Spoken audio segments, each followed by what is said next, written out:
Assalamualaikum warahmatullahi wabarakatuh. Nama saya Abdul Rozak, NIM 200024072 dari kelas Islam Interdisipliner A. Tujuan dari pembuatan video ini yaitu untuk melengkapi soal ujian akhir semester. Langsung saja mulai. Difabel merupakan orang yang berkebutuhan khusus atau orang yang berkemampuan berbeda, atau dalam artian lain yang dimaksud dengan difabel adalah orang yang mempunyai kelainan fisik dan atau mental yang dapat mengganggu atau merupakan satu rintangan dan hambatan baginya untuk melakukan aktivitas secara layak ataupun normal, namun tetap dapat melakukan aktivitasnya dengan cara yang berbeda sebagai ketentuan dan peraturan yang dibuat oleh pemerintah merupakan tuntutan dalam hidup bernegara, bahwa manusia itu sama di hadapan Tuhan, yang membedakannya hanya imannya. Bahkan di mata hukum pun kita semua sama. Dalam Islam, setiap ada kesulitan pasti ada kemudahan, yang mana ini dijelaskan dalam fikih difabel. Al-Usyul Al-Kulliyah, prinsip-prinsip umum yaitu kemuliaan kemanusiaan, inklusisme, dan perbuatan berbasis ilmu. Lanjut ke review makalah 1. Makalah 1 menjelaskan tentang laki-laki berbeda dengan perempuan dari segi tugas dan kewajibannya.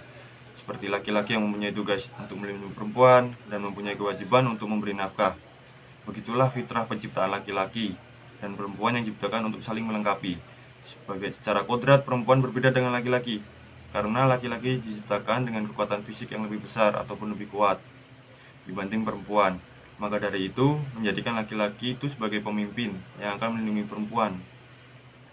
Namun Allah memberi kelembutan hati dan rasa kasih sayang yang lebih besar dibanding dengan laki-laki. Seperti itulah kedudukan laki-laki dan perempuan.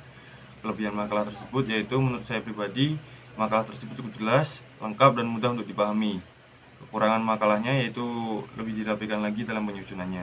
Saran, semoga dengan membaca fikih perempuan ini bisa lebih memahami kodrat masing-masing, baik itu laki-laki dan perempuan, bahwasanya keduanya masing-masing memiliki peran yang masing-masing yang lebih penting, dan tidak ada lagi diskriminasi di antara kedua jenis ini, dan patriarki di negara kita bisa menurun.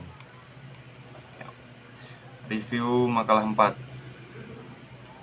Dasar hukum eksistensi bencana dalam, yakni bencana dalam kejadian orang bahasa yang membawa kematian manusia secara kerusakan ekosistem, lingkungan hidup, pencemaran di laut maupun di darat adalah merupakan peristiwa direncanakan Tuhan sebagai wujud keseimbangan alam, menurutnya sebagai bentuk teguran atau peringatan Allah kepada manusia dengan memberi cobaan dan berbagai kesulitan untuk menguji ketakwaan dan kesabaran manusia. Menurut Undang-Undang Penanggulangan Bencana, bencana didefinisikan sebagai peristiwa atau rangkaian peristiwa yang mengancam dan mengganggu kehidupan untuk kehidupan masyarakat yang disebabkan oleh faktor alam atau non-alam maupun faktor manusia, sehingga mengakibatkan timbulnya korban jiwa, kerusakan lingkungan, kerugian harta benda, dan dampak psikologis.